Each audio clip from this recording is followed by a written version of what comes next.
Malankara orthodox സഭയിലെ കാലം ചെയ്ത പരിശുദ്ധ പൗലോസ് ദ്വിതീയം ബാവായുടെ ദീർഘവീക്ഷണം എത്രയോ ശരിയാണ്. നമ്മുടെ ശത്രുക്കൾ നമ്മുടെ ഇടയിൽ തന്നെയുണ്ട്. സഭയ്ക്ക് പുറത്തുള്ള ശത്രുക്കളെക്കാൾ സഭയ്ക്കുള്ളിലെ സ്നേഹം നടിച്ച് കൂടെ നിൽക്കുന്ന ശത്രുക്കളാണ് കൂടുതൽ അപകടകാരികൾ. ഈ വാക്കുകൾ ഇന്നും ഓരോ മലങ്കര നസ്രാണികളുടെയും കാതിൽ മുഴങ്ങിക്കേൾക്കുന്നു. ഇന്നത് ദൈവവചനം പോലെ അക്ഷരം പ്രതി യാഥാർത്ഥ്യമാകുന്നു. സഭയുടെ സ്വത്തുക്കൾ അത് സഭയുടേതാണ്, വ്യക്തികളുടേതല്ല, ആരുടെയും കുടുംബസ്വത്തല്ല. ഓരോ സ്ഥാനങ്ങളിൽ അതാത് സമയത്ത് വ്യക്തികൾ മാറി മാറി വരും. അവരാരും ഈ വസ്തുക്കളുടെ ഉടമസ്ഥരല്ല, കേവലം മേൽനോട്ടക്കാർ മാത്രം. ഇതൊന്നും മനസ്സിലാക്കാതെ സഭയിലെ ചില ആളുകൾ ശത്രുക്കളെ പോലെ അല്ലെങ്കിൽ ശത്രുക്കളുടെ ആശീർവാദത്തോടെ സഭയ്ക്കെതിരെ അനാവശ്യ വിവാദങ്ങൾ ഉണ്ടാക്കാൻ, സഭയെ വ്യവഹാരങ്ങളിലേക്ക് തള്ളിവിടാൻ, സഭയെ കോടതി മുറികളിൽ എത്തിക്കുവാൻ ശ്രമിക്കുമ്പോൾ ഇവർ സ്വയം ഇളിഫ്യരാകുന്നു. ഞാൻ പറഞ്ഞു വന്നത് വേറൊന്നുമല്ല.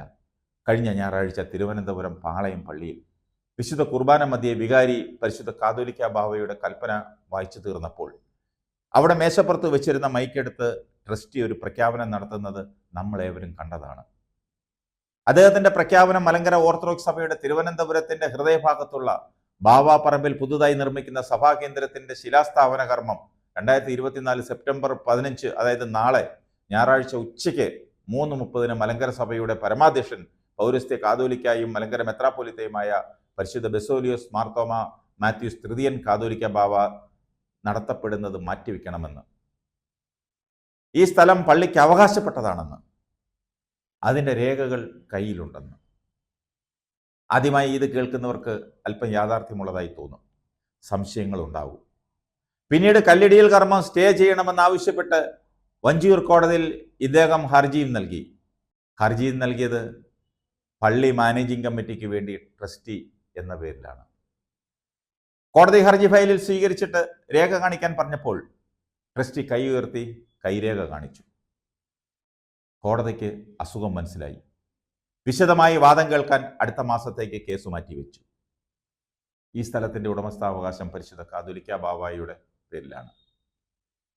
കര കൊടുക്കുന്നതും ബാവായുടെ പേരിലാണ്. വസ്തുവിന്റെ പ്രമാണവും മലങ്കര മെത്രാപ്പൊലിത്തയുടെ പേരിലാണ്. കൈവശ സർട്ടിഫിക്കറ്റും ബാവായുടെ പേരിലാണ്. പിന്നെ എന്താണ് പ്രശ്നം? അപ്പോൾ ഇതിൽ നിന്ന് നമുക്ക് മനസ്സിലാക്കാം, മനഃപൂർവ്വം ആരുടെയൊക്കെയോ തിരക്കഥയും നാടകവുമാണ് ഇതൊക്കെയെന്ന്. സഭയെ പൊതുജനങ്ങളുടെ മുന്നിൽ അപഹാസ്യപ്പെടുത്താൻ, പരിഹസിക്കാൻ, ഇതിൻ്റെ പിന്നിൽ പ്രവർത്തിക്കുന്നവരെ കണ്ടെത്തി അവരെ ഒന്നും സഭയുടെ ഒരു ഘടകത്തിലും ചുമതലയിലിരുത്തരുത്. ഈ ട്രസ്റ്റി ഭദ്രാസന കൗൺസിൽ അംഗം കൂടിയാണ്.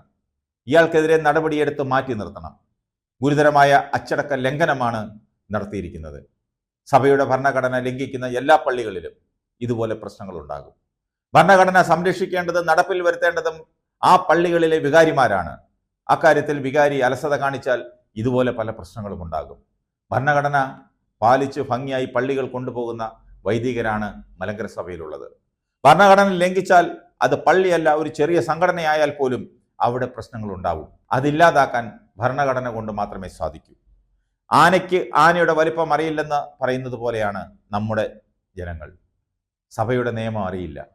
ഇടവകയിൽ എന്താണ് ഒരു പൗരന്റെ സ്ഥാനമെന്നൊന്നും അറിയില്ല. എല്ലാവരും തുല്യരാണെന്ന മിനിമം ബോധ്യം പോലും ജനങ്ങൾക്കില്ല. ചോദ്യം ചെയ്യപ്പെടേണ്ടത് ചോദിക്കുക തന്നെ വേണം. അത് ചോദിക്കുന്ന ഇടം പള്ളി പൊതുയോഗമാണ്. സഭയുടെ ഭരണഘടന അറിയാത്തവർ സ്ഥാനങ്ങളിലൊന്നും ഇരിക്കരുത്. കഥയറിയാതെ ആട്ടം കാണരുത്.